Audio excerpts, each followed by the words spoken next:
E daqui a gente vai para o nosso Agritendências.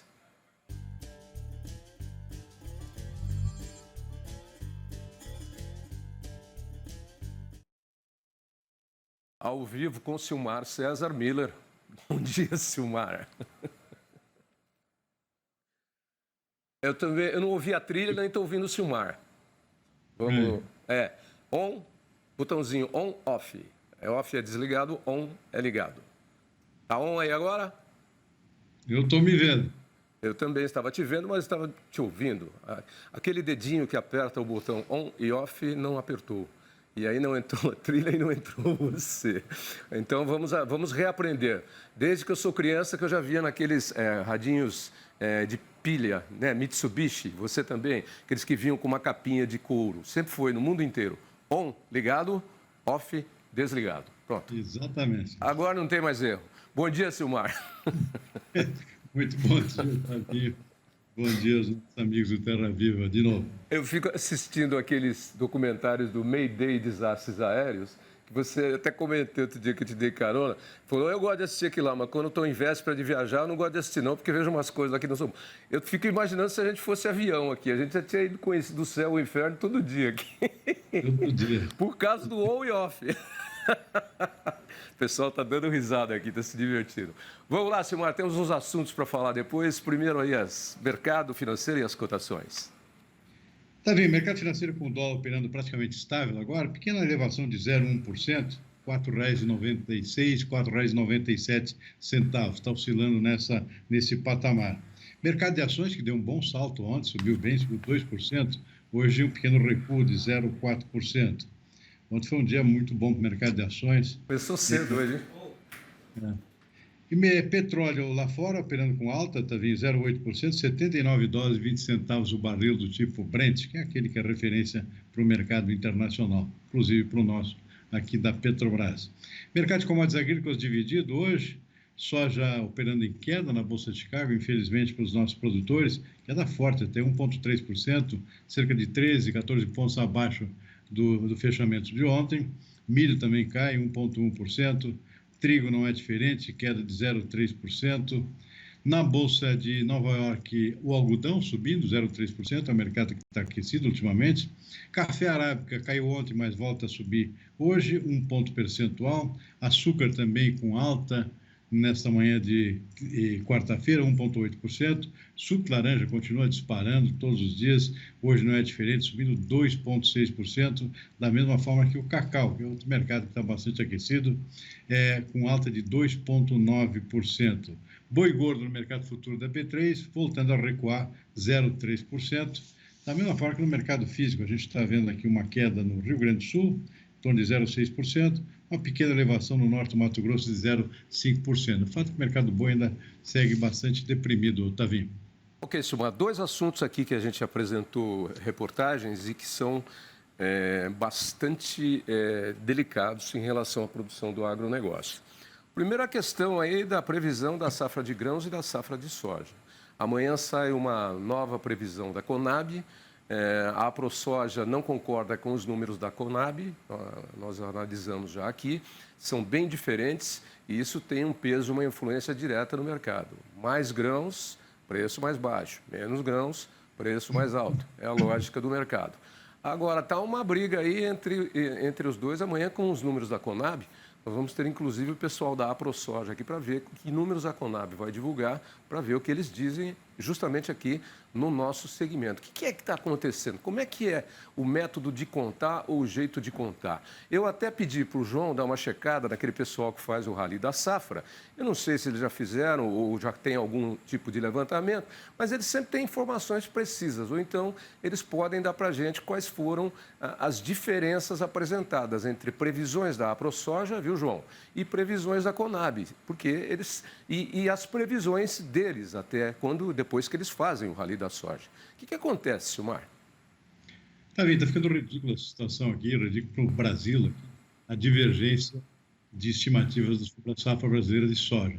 É claro que é um ano atípico, houve muito atraso no plantio, isso causou muita preocupação com relação à assertividade das estimativas, porque houve muito replantio, por exemplo, ou seja, parecia que ia cair a área lá em dezembro, especialmente no Mato Grosso, por falta de chuvas, mas muita gente conseguiu plantar ou replantar alguma coisa depois.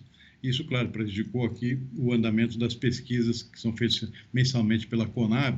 A Conab optou por divulgar um número lá que ela tinha mais certeza naquele momento, ou seja, em meio a muita incerteza, reduziu pouco a sua estimativa de produção, era inicialmente mais de 160 milhões de toneladas, reduziu para 155. Ora, naquele momento que foi divulgada essa nova estimativa da Conab, que só faz isso uma vez por mês, ou seja, não fica todos os dias aí revisando as estimativas, não é o caso de nenhum órgão oficial no mundo inteiro, ou seja, tem um prazo para isso, divulgou o número que tinha certeza naquele momento, 155 milhões de toneladas de soja a produção prevista para esse ano. Ora, a ProSoja, por exemplo, e outras entidades não gostaram disso, acho que estava muito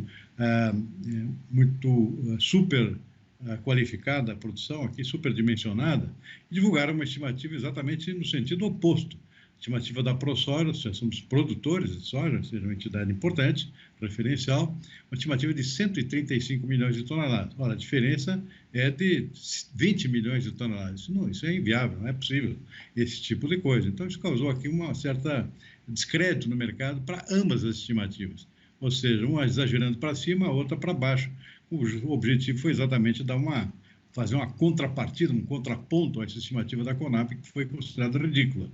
Só que baixou demais. A maioria das consultorias está no meio disso aí, ou seja, 145, 147 milhões de toneladas. Não 135 e muito menos 155. Então, isso causou aqui uma enxurrada de estimativas no mercado, deixou todo mundo embrulhado, ninguém sabe qual é a verdadeira, e isso acabou prejudicando os próprios preços da soja no mercado internacional. O USDA, o Departamento de Agricultura dos Estados Unidos, costuma acompanhar a Conab, que é o órgão oficial aqui no Brasil, também não reduziu significativamente a sua estimativa da produção brasileira, e o estrago foi feito. Os preços despencaram, continuam baixos até agora, prejudicando os produtores brasileiros na sua comercialização. Então, é prejuízo para tudo que é lado, Tavinho, por conta dessas divergências. Então, está mais que na hora de realmente haver um certo consenso, alguma mudança de critério, eventualmente, para ficar mais próximo da realidade dessas estimativas oficiais que saem aqui da nossa Conab, Tavinho. 135 a ProSoja, 145 o mercado e 155 a Conab. Realmente é de deixar o mercado de cabelo em pé, o mercado internacional, como você mesmo disse, porque o Brasil é o grande fornecedor da soja no mundo. E aí, vai ter 20 milhões de toneladas a mais ou vamos ter 20 toneladas a menos? Está na hora de acertar essa situação. Eu sei que o seu começo no jornalismo do agronegócio foi com a soja. Como é que é tabulado isso? Como é que é contabilizado isso?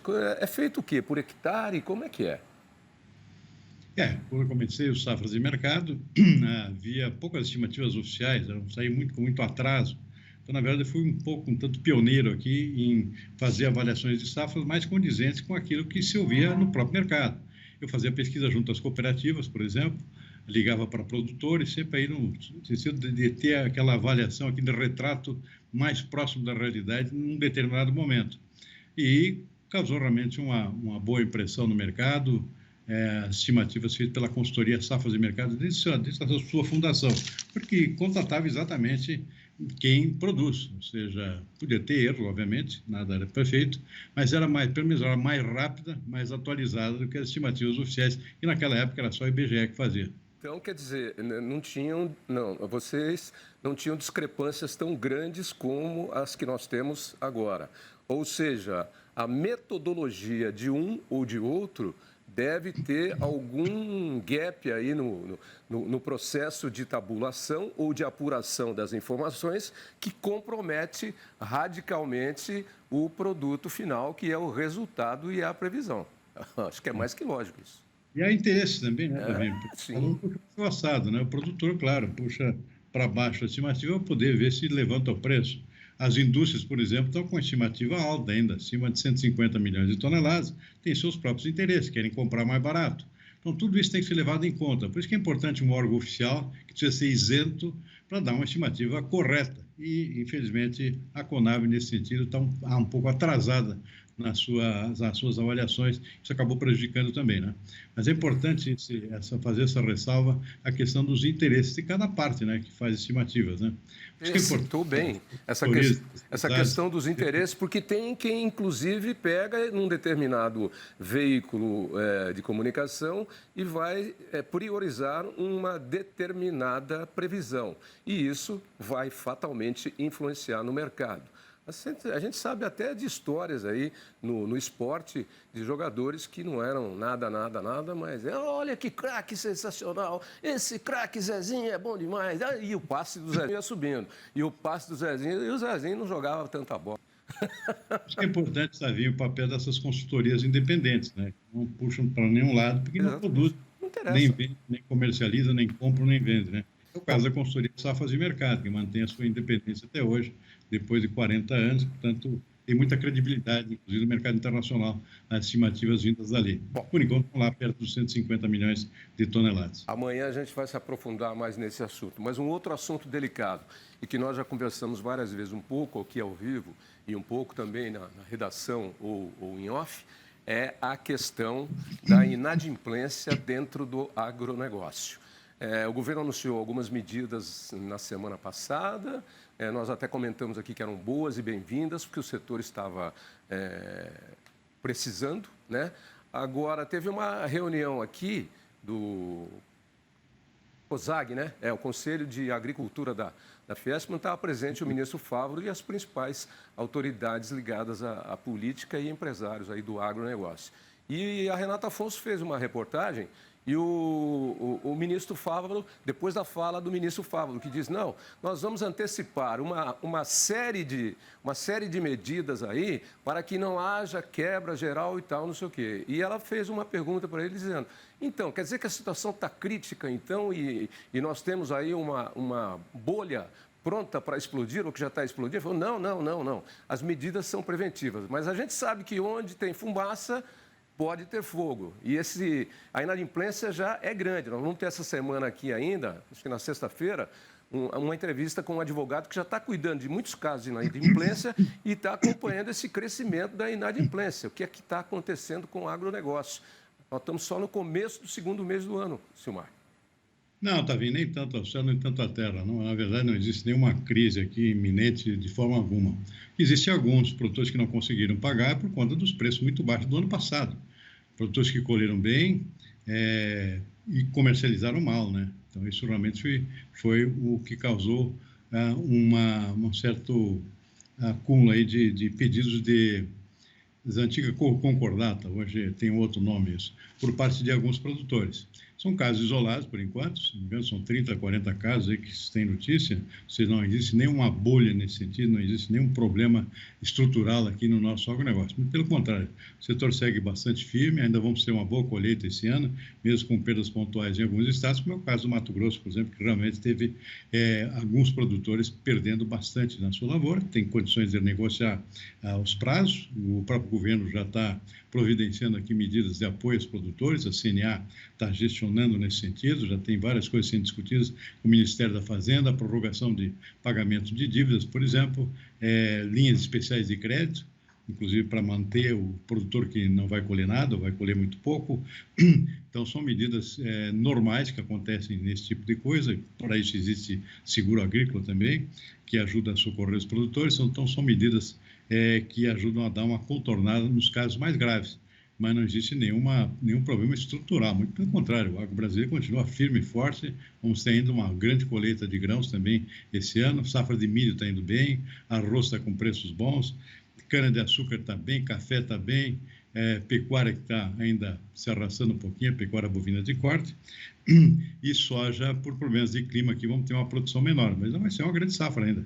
Possivelmente vai ficar em torno de 145, perto dos 150 milhões de toneladas de soja, que é uma safra boa ainda, apesar dessas perdas, que são pontuais, não são gerais, né? São basicamente em estados centrais, caso Mato Grosso, parte de Goiás, parte da Bahia e uma parte do Paraná também. O resto, em princípio, não tem nada assim muito fora do padrão. O termo que você queria usar, que você perdeu, é recuperação judicial, né? A inadimplência é quando você não paga. A falência é quando você vai à bancarrota. E a recuperação judicial é quando você tem dificuldades para pagamento, pede a recuperação e aí ganha da justiça um prazo aí sem cobranças durante, acho que 6 meses ou alguma coisa assim. Antigamente chamava de concordata, né? Hoje chama recuperação judicial. Recuperação judicial. A inadimplência, a recuperação judicial e a falência. São as três coisas que são completamente diferentes em qualquer negócio, em qualquer operação financeira. Buenas, amanhã de volta, hein? Quinta-feira. Ótimo dia para você. Ok, quinta-feira, amanhã, possivelmente aí ao vivo, Otavinho, se possível. Então, já manda um zap para mim para eu não esquecer da sua carona. Senão você fica no sol lá na porta do seu prédio, lá vai ganhar um bronzeado especial. Tchau, Até amanhã, Otavinho. Até amanhã.